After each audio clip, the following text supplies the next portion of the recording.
Welcome back for another video. It's Eharbad once more, and we've got a few different things to talk about. Where do we want to start? Well, there's a new champion chase, I guess. A login event, basically, 7 days played.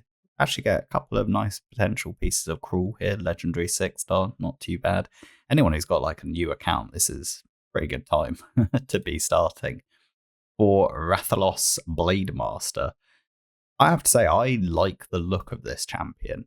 We've got an irresistible decreased defense, and it's the only debuff the champion puts out, so we don't need to build any accuracy. So that's really, really big. And particularly if you're in a progression account, having accuracy early on is quite hard, and having decreased defense is extremely important to do good damage. So this is a really nice ability. 75% chance on an A1. Fantastic. New account, clan boss, quality. Then the A2, I really like the idea of this, because if it's a boss, we've got 100% ignore defense on a 3-turn cooldown with the books going into damage. Put this champion in a reflex set, this could be proccing, pretty frequently. That 3-turn effectively will be more like 2-turn. So like that's massive. And then you go every second use of the skill will attack all enemies. If it's Hydra, all heads are bosses. Will we get 100% ignore defense on an AoE basis every second use? This is really interesting. I like the sounds of it. The third attack is a regular AoE, which obviously really good for like wave clearing and all the rest of it. We do get increased crit damage and increased speed just on this champion. Not a massive fan of increased crit damage as a buff. It's definitely not a preferable one. And for Hydra, you got to be careful with this, because you might proc mischief in the sense of you'll encourage mischief to attack Rathalos. Now you could build him as a mischief tank as a result, because he does actually have base resistance of 30, but you will lose a lot of damage potential. My thinking at this stage would be, for most boss fights, I would probably disable the A3, run him in either Reflex or the new Merciless set. But I don't think the Merciless set is really worth it because of the 100% ignore defense on bosses here. And just try and cycle this A2 as much as possible. It's quite an interesting idea. We'll have to see what the multipliers look like. Will he scale in Nightmare Hydra? Maybe not. Maybe he won't be top tier for Nightmare, but will he be really strong against, say, hard and brutal Hydra? I think there's a really good chance that he will. And then the passive, yet again, is stacking more damage. Bring someone else who does AoE HP burn, or even just single target HP burn, someone like Michinaki for Hex and HP burn, so you're getting the splash damage as well from that massive, A2 hit. You then get another 50% increased damage against those targets. And then every 5th skill used, given that we've turned off the A3, it will always be the A2, right? Is going to deal 200% more damage. Honestly, this could just absolutely pop off. I think it's a really interesting champion. Then ally attack in dungeons, well, whatever. Not so fussed about that. Aura is whatever. But I think there's other instances where the A1, A2, and passive can also interact nicely, where we're thinking of boss killers. So if we just jump in to the dungeons, Iron Twins, potential candidate as a damage dealer there. Sand Devil's Necropolis, another one of these. Bring someone back from the dead, decrease defense on the first hit, do the A2 on the second hit as a in place of ninja here. Correct affinity, probably be a bit easier in that regard. You're not going to get the benefit from the HP burn, but you are going to get 100% ignore defense against, the decreased defense is irrelevant, but you're going to get 100%, ignore defense on the A2 every time it gets revived. That is another possibility. Could be an interesting champion to do Sand Devil. Who knows? Equally, I think potentially a damage dealer position for stage 25 and Shogun instead of Ninja. Good affinity, again. and that A2 could do serious work. So another possibility could be Sand Devil, could be Phantom Shogun Grove. We not really going to be Infinite Hard, let's be honest. Not so much a position, but I'm looking at the 3 hardest bosses. I can't show that because I've already used my keys. Maybe he'll work in place of Geomancer here. I don't know. We'll have to see. But I think Sand Devil and Phantom Shogun Grove is interesting. I think there's a chance for somewhere like in Doom Tower as well. I don't know which ones we got open here. But I think he could be a really good damage dealer against Magma. I think he could be a good... it could be a good damage dealer in like a Destroy set against Scarab King if you want to do like a speed farm. I think he could be good against Griffin, who isn't in this one. Could be good against Dark Fae, purely as a damage dealer. He's not going to bring anything else in those fights. But in the same way that Whisper can scale really well, I think this champion could as well. Now, there was another one I wanted to talk about, and yes, she is here. And that's the next Fusion champion, Zinogre Blade Master. Another really interesting champion with a really interesting kit. Triple hit on the A1, quad hit A2 with AoE increased speed, and a turn meter fill on herself of 20%, which is not to be sniffed at. Quad hit A3 with a self buff of increased attack. And then you got this double chance to land leech and double chance to land decrease attack. So you could get, we know there's 3% resists exist, but the chance to fail both of them is 3% of 3%. And if I just bring up the old calculator and you go 0.03 times 0.03 is 0.0009. So, 1 minus 0.0009, it's basically 99.991% chance that you will land one of those. So it's pretty good. As long as you've got accuracy, you can rely on leech and decrease attack being out there. Now, who do I think that would be strong against? Amius, for an example, the new final boss. That would be pretty good. Having decreased attack, we know is very important. Leech is always nice as well. Certain finite hard fights in Curse City, this could be useful against, particularly on the double boss side, where we don't necessarily have a perfect selection of champions. We do need a way generally to try and keep people alive, so the leech is actually quite useful. It's all single hit target, so might not necessarily work everywhere. I would be interested to see how the multipliers look, because potentially with a hex out there, this could do good damage as well. And then particularly when we factor in the passive, where we've got this damage increase, where if the champion's at half health, does basically double damage once a decreased defense buff is out there as well. So you do need, it's a double contingency. You do need to be at half health, and you do need to have decreased defense. Now, where I think this could be potentially interesting, again, you turn off the A2 if you can't speed tune with it in, but maybe you will find a speed tune that does work. You use leech and decrease attack against the clan boss, quad hit with a triple hit on the A1. Weaken decrease attack and leech is massive for a classic, well, for any kind of, for a classic clan boss team. But let me finish cooking. You actually do it in an unkillable, so you're at the you're at the 1% essentially HP most of the time. Maybe you've naturally run it with 0 accuracy in that regard, so you don't worry about the leech or the decrease attack. You run 0 accuracy. You make sure you're at 1% HP effectively by being unkillable, and then you throw on a fury set. You get double damage here. You're getting quad hit and triple hit. If you can, on top of that, do the speed tune for like a Demither. Not so much Demither, actually, because we need Man-Eater. It needs to be unkillable rather than block damage, because we need to get down to 50% HP. So I'm thinking as I record, you see. So if you can speed tune this in a Man-Eater composition, then great, but you equally should just turn this off, do 0 accuracy, increase attack with Man-Eater, and I reckon you could do some crazy damage.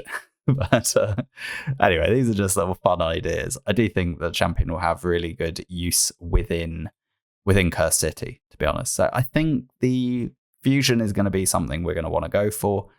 And obviously, we're going to get the free login as well. Now, the other thing I wanted to briefly jump over to is here's the old, don't know what just happened there. Here's the old thing. Let me see if I can. And I just, hold on 1 second. There we go. Just move that like that so you can actually see it. Right, we know we're getting this champion through 7-day in-game login event. Great. This one is the Fusion champion. We're definitely going to go for her, assuming that the schedule's not absolutely horrendous. We will soon find out. I reckon this weekend will be a summon rush, and then the following weekend will probably be 2x sacred. So you will probably need quite a number of sacreds to get this done. We then have the archer here, which I'm concerned about because it says it's a summon pool event, which makes me think prism shards, which makes me think not accessible, and therefore most people aren't going to get them, which is disappointing. And then we have this champion, which is going to come from a hero path. So basically, I'd be thinking like Michinaki or Roxanne, some kind of like guaranteed champion coming at the end of a hero's path, rather than I think actually Michinaki was what do you call it? A card event, Deck of Fate. So yeah, not like Michinaki. But anyway, like Roxanne was on a hero's path. So it would be most likely, let's be honest, this is most likely going to be from summoning shards as well. So, and this would coincide with normally a summon rush, which would be the weekend after the 2x sacreds. So if we think that we might need to do sacreds for the summon rush this weekend for Zinogre, then 2x sacreds also for Zinogre, and then sacreds probably again to get this guaranteed. Do factor that in mind. We are looking, ballpark using, I would guess, up to 40 sacreds in the next 2.5 weeks if you want to get both the fusion and the guaranteed. So just keep that in mind. I think these are going to be quite punitive events if we want to get these champions. And then Fatalis, even more disappointingly, looks like we only get a 10x with no form of guaranteed, no realistic chance for many people to get this champion at all. It's something I mentioned when they released Xena, and I was saying that the idea of us having, is Xena even still going? Yeah, it is. The idea of us having this limited time, I don't know why I'm even bothering accepting the challenges, a limited time period champion that we can collect, but with no guaranteed way of getting it unless you pay for it. I don't know, it just doesn't feel good for the long term of the game. Because we already don't particularly like the idea that there's certain champions that new players can't get, like Ninja. It doesn't feel great, particularly when, if you produce content or you tell people how to do something involving a champion that they can't get, it doesn't feel great. And, we've now got not just the limited periods that existed previously, such as Ninja and, what's his name? The high elf. Alexandra, the sharp shooter. But not just these kind of champions. Now we've got Xena as well, who wasn't available. Like all the other ones were, as long as you were playing, you got the champion, but not anymore. And now we've got all of these additional collaborations. There's 5 of them, and we can realistically get, let's say, 3 if we have a large stockpile of shards or pay. But the other 2 realistically aren't attainable, and I don't know. I don't like that. I don't like it. I mean, there's loads of champions in the game that I don't have, and I'm probably never ever going to pull. Let's be honest. Like, there's so many void legendaries that I'll never get. But at least technically, I could get them. And if you play long enough, there's always a chance you will. Whereas with these other champions, the fact that once their time is done, you can never get them. It doesn't feel great. I don't know. I don't like it anyway.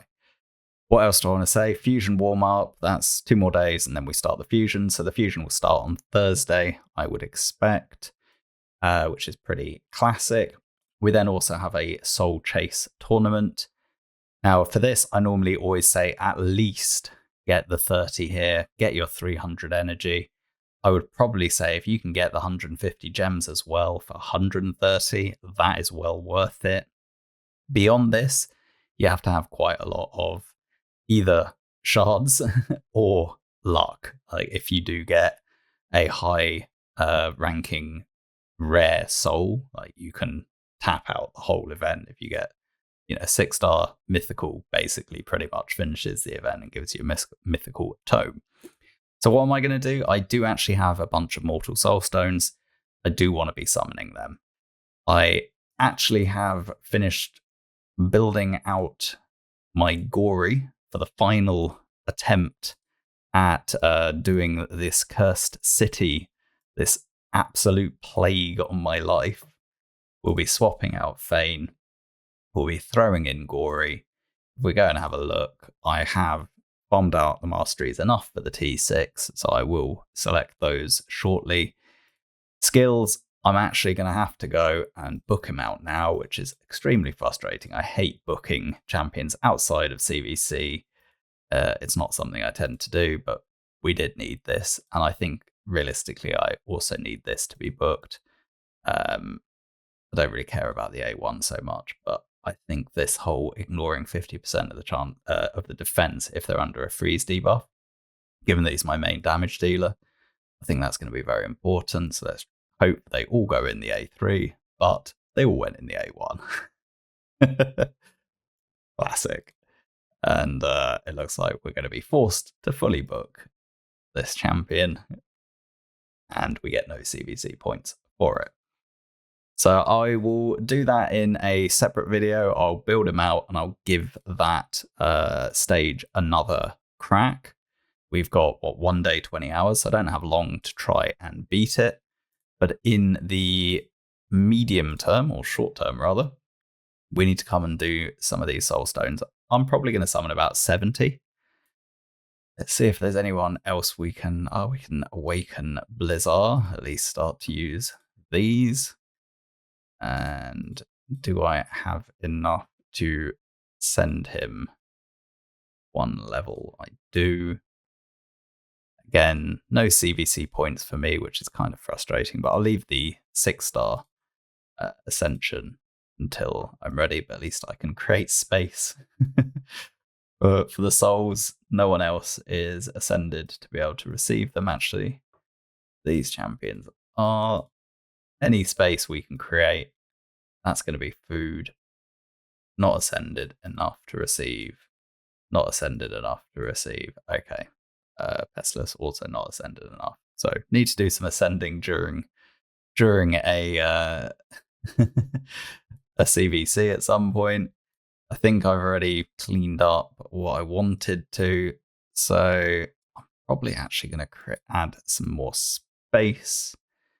Oh, they're getting expensive now, aren't they? Give me 2 seconds to find out what my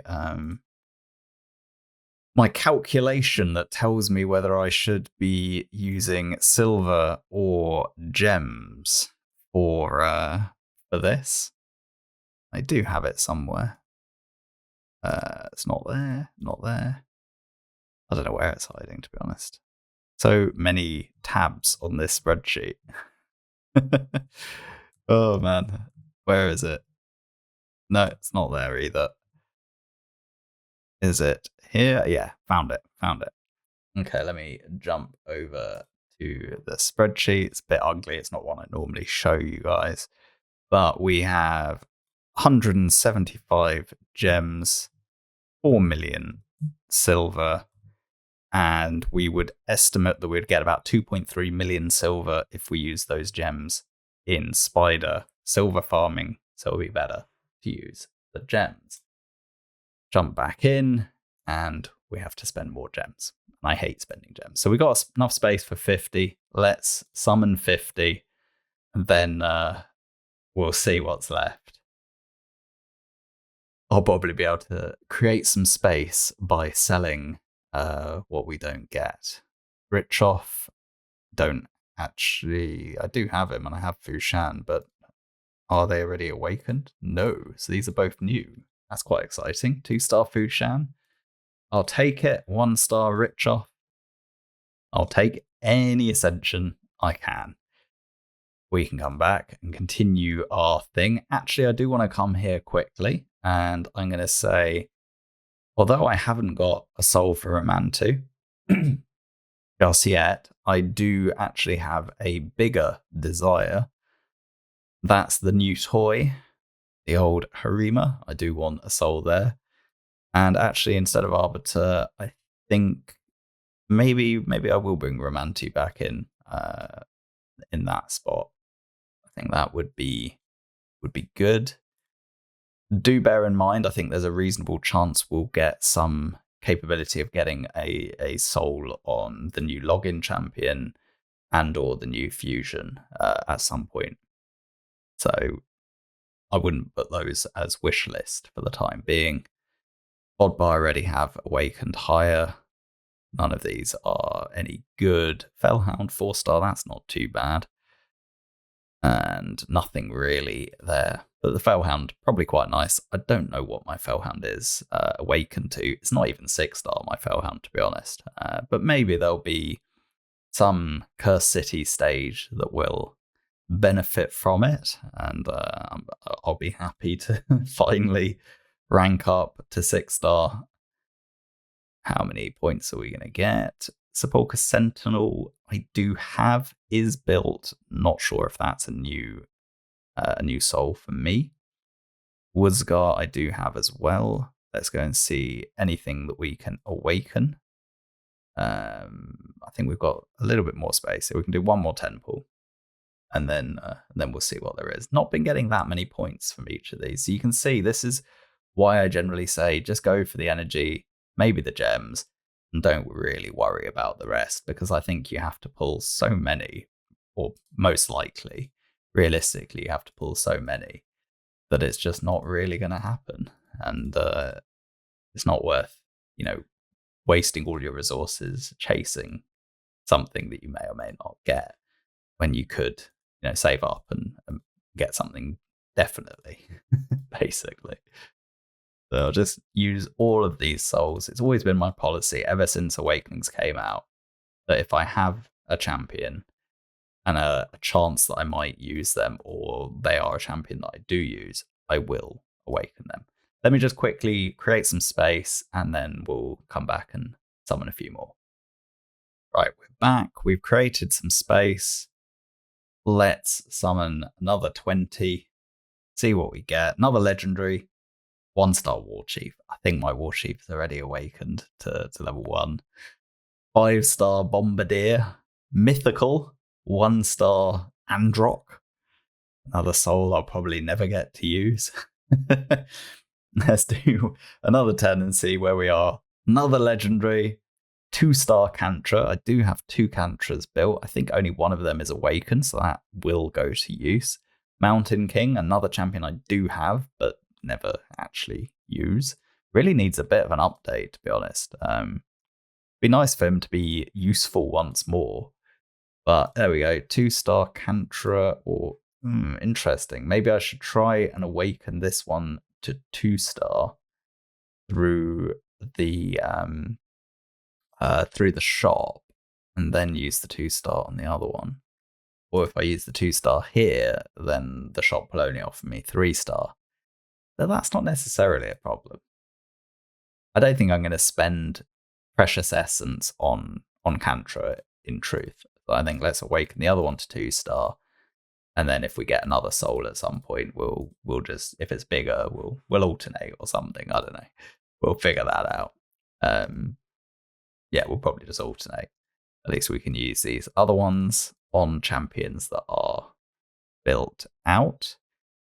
And then what we were going to do, we're going to check to see the old chase, see how we're getting on. 390, we're still even 500. If we wanted this prism, only the prism, that's still quite a ways away. I have been wanting to use some of these for quite a while, so I don't know. Because I'm kind of chasing the souls anyway. I kind of want to get more souls. But 155, probably about another 30. I think it's probably worth it. Mortal soulstones aren't worth a massive amount. I think let's just do it a bit more quickly. We'll do that. Nothing really there. Only 30 in each one. Oof, that's rough. And another 30, 123. I think that's going to give us enough. And legendary 4-star Baron, who I don't have. But we do get a 2-star Farrakhan the Fat, who is on the wish list. So the second Farrakhan number 2 gets awakened. That's nice. We like that. We picked up a 1-star for Zharang as well. And we picked up 1-star Coffin Smasher, who sitting there, 5-star, never been used. But you never know. There could be something in Curse City that requires us to use him. I think that will be enough for the Prism. Bang, that's done. We're not going any higher. Although the 60 gems is appealing, there's still 2.5 days, so it's probably not going to happen. We'll check that right at the end, because it'll probably only be like another 10. Rank 1 soulstones, mortal soulstones, which generally aren't worth that much. But anyway, that's my approach. I've talked through the fusion. I've told you what I'm going to be doing, which is trying one more time with Gory in Curse City.